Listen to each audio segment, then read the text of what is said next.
Bonjour à tous et bienvenue sur la chaîne Technologie en boulangerie, la chaîne dédiée à la techno pour vous aider à passer cette matière au CAP. On se retrouve aujourd'hui pour un cours sur les origines de la farine, le blé. Donc les objectifs du cours, ça va être de citer les composants du grain de blé avec leur pourcentage, de préciser l'utilisation du blé dur et du blé tendre et d'indiquer les différentes étapes de la mouture.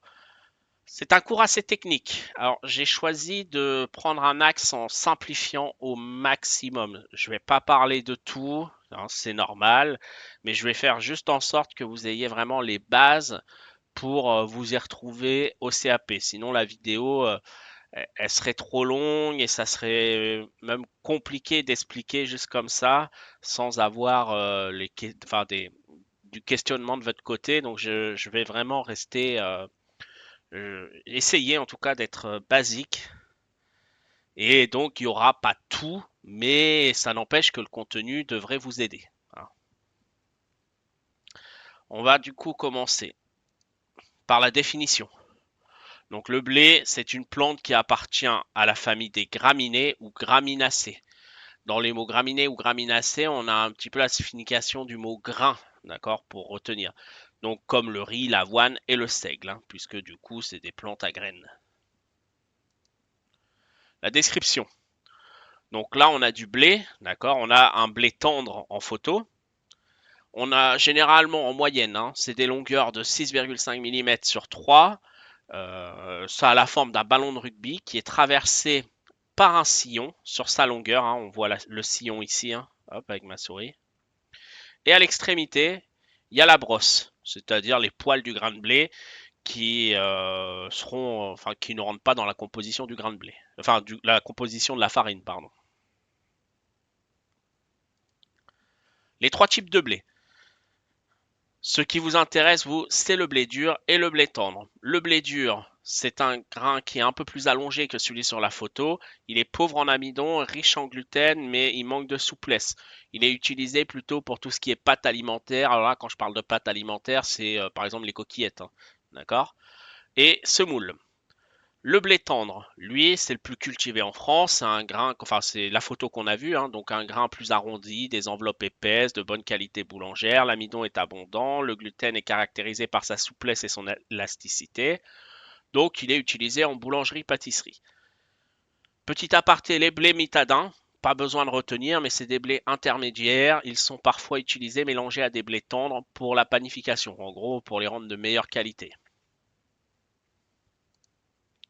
La composition, ça très important. Le grain de blé se comporte dans trois parties essentielles réparties comme ceci. Vous avez ici, là, la partie rouge, l'amande farineuse qui est à 80-85%. Le germe ici qui est à 2% et les enveloppes qui sont de 13 à 15%. Ça, c'est les trois parties principales. Ensuite, j'ai rajouté quand même la brosse au cas où que vous ayez un schéma avec les quatre parties ou bien qu'on vous demande les quatre parties du grain de blé. Mais la brosse qui ne rentrera pas dans la composition de la farine, hein, je le rappelle. Par contre, ces trois éléments passent à la mouture. Le germe, c'est 2% du poids du grain. Il constitue l'embryon de la plante, la partie vivante, hein, donc ce qui permet la reproduction. Il contient des matières grasses, des protéines, des matières minérales et des vitamines. Mais il est éliminé au cours de la mouture car les matières grasses nuisent à la conservation de la farine et à la bonne conduite de la panification. Donc c'est éliminé, d'accord? On ne le retrouve pas dans les farines. On peut le rajouter après hein, pour faire par exemple des farines complètes, mais à la base on l'enlève. Les enveloppes, 13 à 15% du poids total du grain, c'est plusieurs membranes très fines. Hein. Donc les enveloppes, c'est la protection du grain de blé. Hein. C'est ce qu'on voit, voilà, c'est ce qui le protège. Alors, c'est constitué là, si vous voyez, ce qu'on appelle le péricarpe, c'est-à-dire les enveloppes extérieures qui sont constituées de l'épicarpe, mésocarpe, endocarpe. Vous avez ensuite les enveloppes intérieures qui sont le tégumen séminal et la bande hyaline, et on finit par l'acide protéique qui, elle, en fait, va séparer, euh, comment dire, l'amande de toutes les enveloppes. Ok? Donc, j'ai pas vraiment vu de questions là-dessus. pour l'instant sur les CAP. Les questions, c'est plus de savoir ce qu'est l'enveloppe. Donc, c'est tout simplement plusieurs membranes, hein, d'accord? C'est 13 à 15% du grain de blé.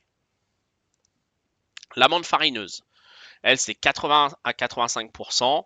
C'est l'élément principal du blé. Elle est composée de deux constituants essentiels à la farine, l'amidon et le gluten. L'amidon, il appartient au groupe des glucides, donc des sucres.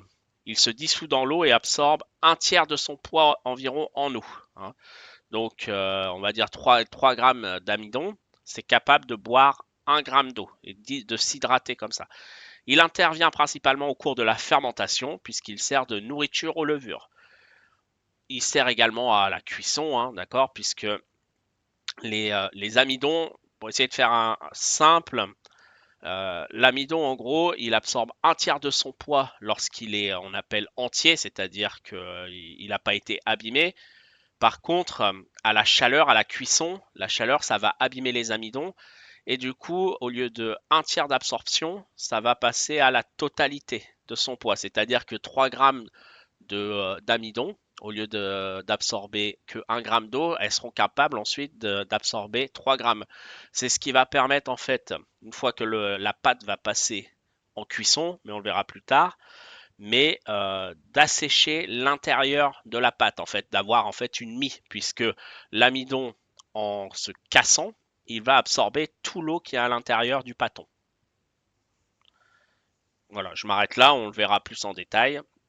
Mais là, pour l'instant, à retenir, donc il y a des amidons entiers qui vont absorber un tiers de leur poids et des amidons blessés, hein, qui vont absorber la totalité de leur poids. Et comme je l'ai expliqué, on va les blesser en les mettant en cuisson. Pour ensuite, pour faire simplifier les choses, vraiment, si je devais simplifier au plus simple, créer un petit peu la mie en absorbant l'humidité qu'il y aura dans le pâton. Le gluten, ou certains disent les matières azotées, c'est-à-dire les protéines. Il est insoluble dans l'eau, mais il devient mou et élastique. Il absorbe 2 à 3 fois son poids en eau, ça veut dire que 1 gramme de gluten peut absorber 2 à 3 grammes d'eau. Il a la propriété de se rassembler pour former un tissu élastique, ce qu'on appellera le réseau glutineux. La quantité et la qualité du gluten jouent un rôle prépondérant dans les caractéristiques des pâtes fabriquées, donc dans les qualités plastiques, c'est-à-dire l'élasticité, l'extensibilité et la ténacité. C'est ça qui crée le réseau glutineux, de toute façon, donc le gluten. Voilà pour l'amande farineuse. J'ai mis une coupe là qui n'est pas vraiment à retenir du grain de blé. Je préfère que vous reteniez la première, mais là c'est juste pour vous montrer un petit peu euh, bah, les enveloppes en fait avec le péricarpe et puis tégumène séminal, bandialine, acide protéique. Mais pour vous, le premier, là en fait ça c'est un schéma qu'on pourrait plus facilement retrouver après en brevet professionnel. Mais c'est vrai que je l'ai mis parce que j'aime bien voilà expliquer un petit peu les enveloppes. Mais là on va rester vraiment simple et on va rester sur le premier schéma. La transformation du grain en farine. Pour obtenir de la farine, la mouture du blé réalisée au moulin est capitale. C'est le moment où le meunier va éliminer plus ou moins les enveloppes et le germe, puis réduire l'amande farineuse en poudre. C'est une succession d'étapes qui transforme le blé en farine. Ensuite, il pourra peut-être rajouter des enveloppes pour augmenter les types de la farine, hein, et puis remettre le germe aussi s'il veut avoir une farine complète avec le germe.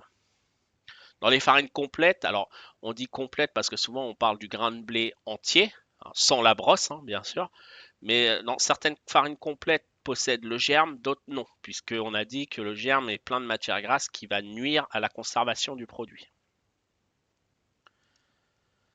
La préparation du blé avant la mouture. Alors cette étape, elle se nomme le nettoyage du grain de blé. Elle est effectuée souvent, vous vous rappelez, on a vu les coopératives agricoles. C'est-à-dire que c'est pas forcément le moulin qui va la faire, c'est plutôt la coopérative agricole qui va tout simplement récupérer le blé chez l'agriculteur, il va faire le nettoyage et puis ensuite le, le meunier pardon, va récupérer le blé propre chez la coopérative. Donc l'objectif essentiel, c'est de nettoyer et d'aboutir à un blé industriellement propre, c'est-à-dire un blé qui va passer dans les machines et qui ne va pas abîmer les machines. Il faut donc éliminer ce qui n'est pas du blé. Les étapes du nettoyage. C'est pareil, je l'ai fait vite fait parce que ça tombe pas vraiment à l'examen. Enfin, je l'ai pas vu, mais bon, au moins on en aura parlé. On va utiliser déjà un électroaimant pardon, pour la ferraille, puisque en fait quand la moissonneuse elle va récupérer le blé, elle va récupérer plusieurs choses dans le champ. Ça pourrait être des animaux morts, des insectes, d'autres céréales s'il y en a qui sont arrivés malencontreusement dans le champ, ou bien de la ferraille s'il y avait de la ferraille. Donc c'est le blé va être alors pour expliquer bien assez, enfin ouais, bien expliquer les choses quand même. Il y a un camion qui va arriver de blé, hein, d'accord? Il va être pesé et une fois que toutes les étapes du nettoyage seront effectuées, il va être repesé pour voir la perte en fait. Donc l'utilisation d'un électroaimant. On balance tout le blé et il y a un aimant en fait où bah, tout ce qui va être aimanté va rester collé dessus, va être évacué. Et le blé ou tout ce qui n'est pas de la ferraille, tout ce qui ne va pas être aimanté, va continuer son chemin pour arriver à la prochaine machine. On va utiliser un séparateur aspirateur pour éliminer on va éliminer par rapport au poids et à la taille. Alors séparateur, si je commence par la partie séparateur, c'est tout simplement plusieurs tamis. Quand le blé va tomber sur le premier tamis, tout ce qui est plus gros qu'un morceau de blé va rester au-dessus et va être éliminé, puisque si c'est plus gros, c'est pas du blé. Sur le deuxième tamis, tout ce qui est plus petit que le blé par rapport à la maille du tamis va tomber. Et tout ce qui est de la taille du blé va rester sur ce tamis. Donc on va considérer que sur le deuxième tamis, il ne reste plus que le blé qui va être envoyé à la prochaine étape. Et du coup, ce qui est resté au-dessus et ce qui est tombé en dessous, eh ben, c'est évacué puisque c'est trop gros ou trop petit. Lorsque c'est envoyé à la prochaine machine, il y a un aspirateur, c'est pour ça qu'on dit séparateur aspirateur, qui va aspirer tout ce qui est plus léger que le grain de blé. Donc le grain de blé, il va tomber et puis tout ce qui est plus léger, tout simplement, va être absorbé. Donc il va nous rester tout ce qui fait la taille d'un grain de blé et le poids ou qui est plus lourd qu'un grain de blé. On va ensuite, je vais parler de l'épierreur. L'épierreur qui va servir surtout à évacuer les pierres. Ça, en fait, c'est-à-dire que le blé, il va tomber sur une sorte de table. Sous la table, il y a des jets sous pression. Ces jets sous pression, ils vont lever tout ce qui fait le poids du grain de blé. Donc tout ce qui est plus lourd va rester sur la table et sur un mouvement de droite et gauche, hein, enfin de balancier en fait, ça va être évacué. Ce qui fait que tout ce qui est plus lourd a été évacué. Donc tout ce qui est plus léger a été évacué par l'aspirateur. Tout ce qui est de taille différente a été évacué par le séparateur. Tout ce qui est ferraille a été évacué par l'électroaimant. Et tout ce qui est plus lourd a été évacué par l'épierreur. Donc là maintenant, il nous reste la dernière étape qui sont les trieuses à graines pour en fait trier les graines et qu'il ne reste que du grain de blé. Et à partir de là, on va repeser le blé qui reste et voir s'il n'y a pas une trop grosse différence entre le camion quand il est arrivé et puis ce qui reste. Donc ça, c'est le nettoyage du grain de blé. Ensuite, on va arriver sur la mouture. Donc ça, par contre, à connaître. Il y a deux types de mouture hein. La mouture sur meule de pierre, qui est la mouture à l'ancienne, hein, et la mouture sur cylindre, qui est la mouture plus industrielle. On va commencer par la mouture sur cylindre. Il y a 5 étapes à connaître par cœur déjà. Broyage, blutage, claquage, convertissage, curage des sons. Chaque étape a ses propres machines. Pour le broyage, c'est facile, on a un broyeur. Pour le blutage, c'est un peu plus compliqué, on a un plunge-shifter. Pour le claquage, on a des claqueurs. Le convertissage, on a des convertisseurs. Le curage des sons, je vous expliquerai, c'est une machine qui propulse le son sous pression contre un tamis. Généralement, il n'y a pas que un broyeur, un claqueur, un convertisseur. Pour simplifier les choses, on va partir sur 6 de chaque. Donc, le broyeur, on dira qu'il y a 6 machines, le claqueur 6, le convertisseur 6, parce qu'après, ça dépend, hein. Certains peuvent en avoir moins, d'autres plus. Donc là, je vais prendre 6, qui est une moyenne.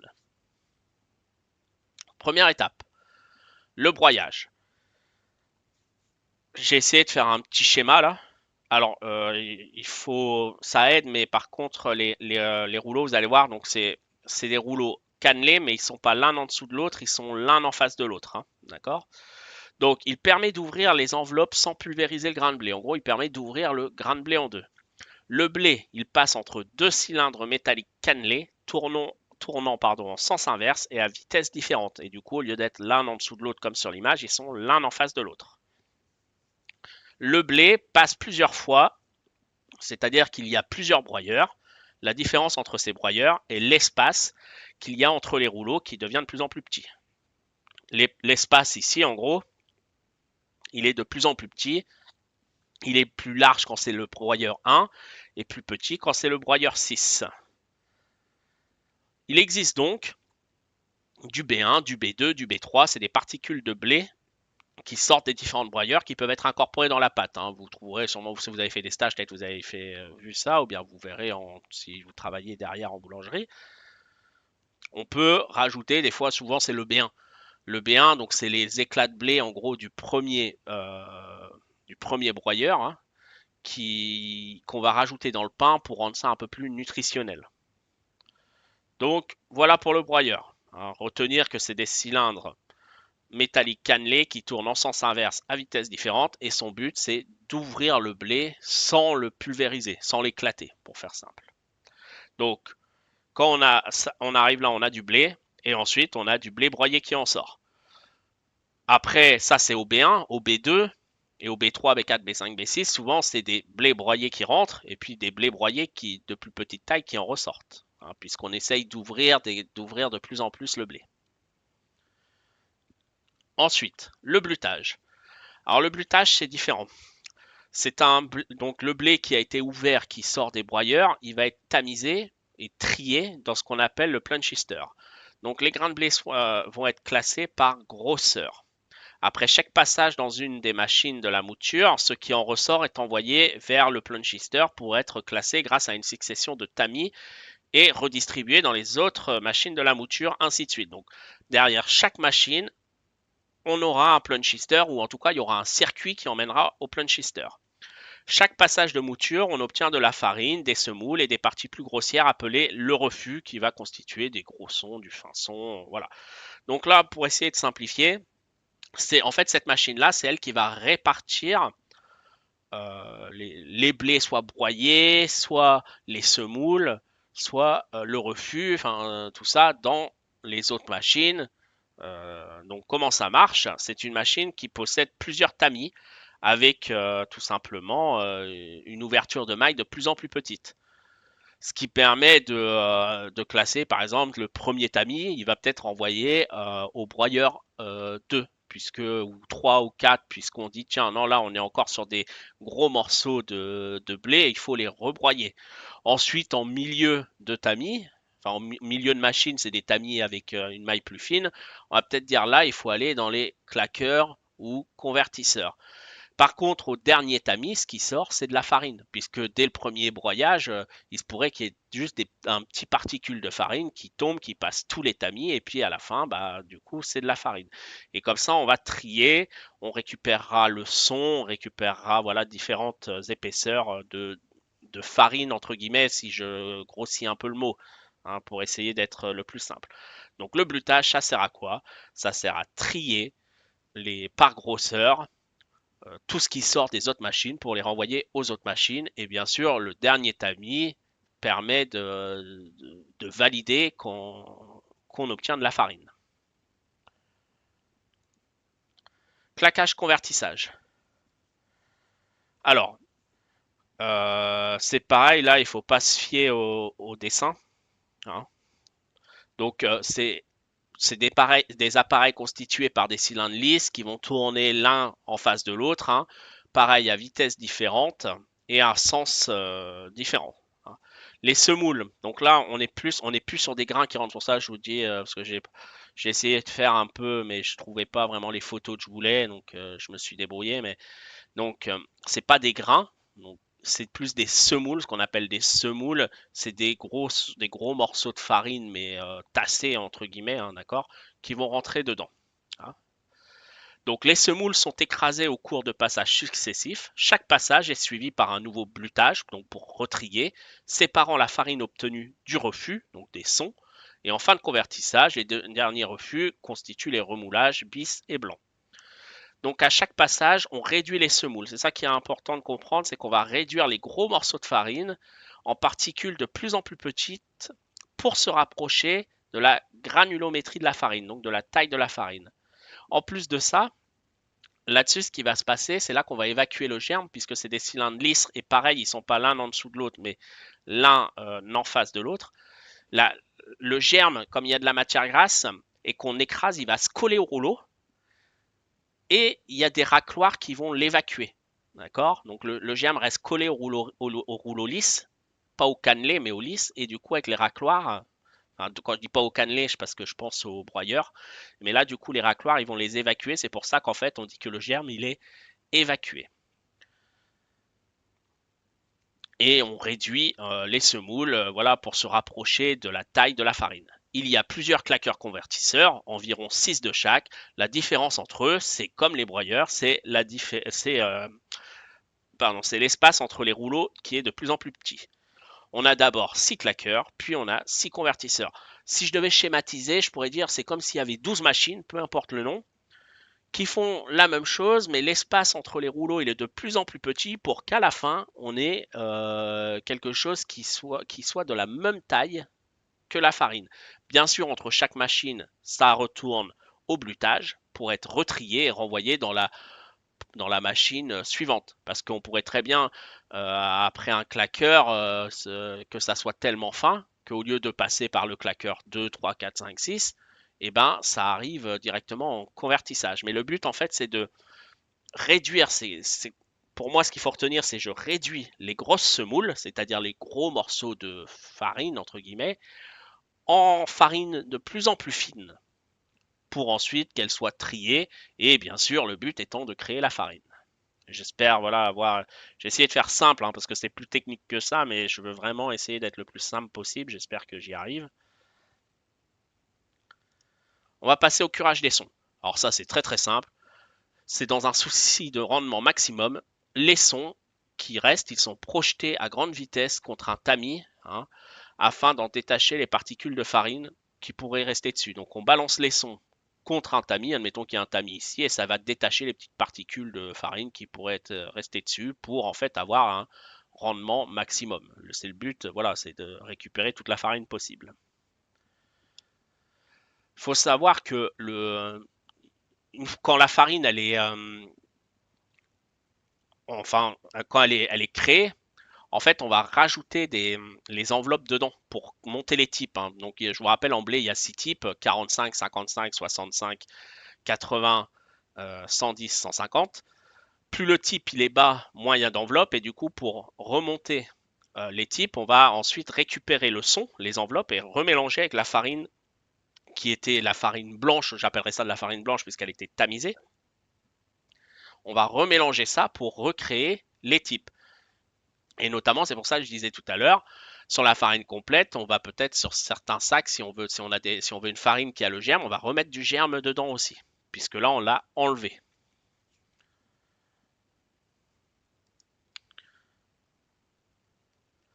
La mouture sur meule de pierre. Donc là, on a parlé de la mouture industrielle sur cylindre. Après, sur meule de pierre, c'est différent, hein. C'est deux pierres, en fait, l'une par-dessus l'autre, hein. Il y a différents types de pierres, hein. Donc, par exemple, on a le grès qui est très utilisé pour sa dureté et sa capacité à produire une farine fine. On a le granit, lui, c'est plus pour sa robustesse et sa longévité. Le basalte, c'est pareil. Donc, je ne vais pas tout expliquer toutes les pierres parce que c'est pas ce qu'ils vont vous demander. Par contre, ils pourraient vous demander juste d'expliquer quel est le principe. Donc, alors moins d'étapes, hein, de mouture. Donc on a quand même un broyage. Les grains sont introduits entre deux meules de pierre. La meule supérieure qui est dite tournante, elle va tourner et écraser les grains contre la meule inférieure qui est dite gisante, c'est-à-dire qu'elle est fixe. Donc on a une meule qui tourne en haut et une meule qui est fixe en bas. Les meules sont striées, hein, donc elles ont des sortes de cannelures, hein, si on pourrait dire, hein, qui vont ouvrir et écraser le grain de blé. À la suite de ça, on va avoir une séparation aussi, hein. Donc cette technique qui permet de séparer l'enveloppe du grain donc le son, hein, tout simplement, tout en conservant l'intégralité de la graine, y compris le germe, qui est riche en vitamines et en minéraux. Là, le germe, il va s'écraser, hein, et il va pas rester collé au, au claquage, hein, comme on a vu tout à l'heure. Donc en fait, il sera dans la farine et du coup, il y aura plus de matière grasse dans les farines. Donc les farines se conserveront moins. Par contre, elles seront plus riches quand même en vitamines et en minéraux. Le résultat, c'est une farine plus nutritive, hein, donc plus complète et nutritive, souvent utilisée pour des pains artisanaux et d'autres produits de boulangerie traditionnelle. La mouture sur meule est appréciée pour sa capacité à produire une farine de haute qualité, riche en nutriments essentiels. Avec ce type de farine, enfin ce type de mouture, je veux dire, on va avoir des types hauts en farine, hein, c'est-à-dire qu'en gros, on va avoir du type 80, 110, du type 150. On va pas avoir de type 45, 55, hein. On va pas avoir de farine dite blanche, du coup, on est sur des farines plus typées, puisqu'on peut pas avoir le même système de blutage, c'est-à-dire de tri du grain par grosseur, vu que les meules, en fait, elles vont écraser tout ce qui est germe, tout ça. Donc voilà pour les étapes de la mouture sur pierre, hein. Alors attention à une chose aussi, les jeunes ont tendance à confondre, ils pensent souvent que la farine de meule c'est une céréale. La farine dite de meule, c'est une façon de moudre cette céréale. Ça peut aussi bien être du seigle que du blé qu'une autre céréale. C'est juste que ça a été la mouture, elle s'est faite sur une pierre, sur les pierres, d'accord? Donc c'est pas une céréale, c'est une façon, voilà, de travailler la mouture avec les meules de pierre. Deux autres définitions, le taux d'extraction. Alors, le taux d'extraction, c'est la quantité de farine extraite pour une proportion de blé donnée. C'est-à-dire que lorsqu'on a 100 kg de blé, on va voir combien de farine on a à la fin. Donc, admettons, on a 70 kg de farine. Et bien, ça voudra dire qu'on a un taux d'extraction de 70%. Et à l'inverse, le taux de blutage, c'est la quantité d'issue extraite avec 100 kg de blé. Donc si par exemple j'ai eu un taux d'extraction de 70%, ça veut dire que j'ai 30% d'issue et donc 30% de taux de blutage, qui vont être peut-être les germes, des enveloppes, hein. Euh, comme j'en avais parlé, hein, on remet, vous savez, les types de farine du 45 au 150, c'est tout simplement le pourcentage d'enveloppe qu'il y a dans la farine. Donc pour recréer ces types, on remet tout simplement les enveloppes dans la farine. Mais forcément, sauf si on faisait que de la farine complète, en fait, plus la farine qu'on va faire est complète, plus le taux d'extraction sera élevé. Moins on veut de farine complète, plus il sera faible, puisqu'il y aura plus d'issues, donc plus d'enveloppes qui vont partir en issue. Mais ces enveloppes, comme le germe, tout ça, ils vont pas être jetés. Ils vont être réutilisés, soit dans de l'agroalimentaire, ils peuvent partir sur des produits pharmaceutiques, des cosmétiques, voilà, c'est redispatché pour d'autres métiers. C'est fini pour le cours, on va partir aux exercices. Donc je vous invite à télécharger, hein, le document si vous ne l'avez pas fait, hein, et faire les exercices et essayer de répondre, de voir ce que vous avez compris du cours et après on fait les corrections. Alors on va partir du principe du coup que c'est bon, on passe à la correction, hein, sur le vrai ou faux. Le blé est de la famille des graminées ou graminacées, c'est vrai. Le grain de blé a une forme d'un ballon de foot, c'est faux. Le sillon traverse le grain de blé sur sa largeur, c'est faux, il le traverse sur sa longueur. On passe à l'autre exercice. Relier par des flèches les types de blé à leur définition, donc blé dur, blé tendre et blé métadin. Je vous laisse le temps de le faire. On passe à la correction. Le blé dur, c'est un grain allongé. Ces blés sont pauvres en amidon et riches en gluten, mais manquant de souplesse. Utilisation en pâte alimentaire, semoule.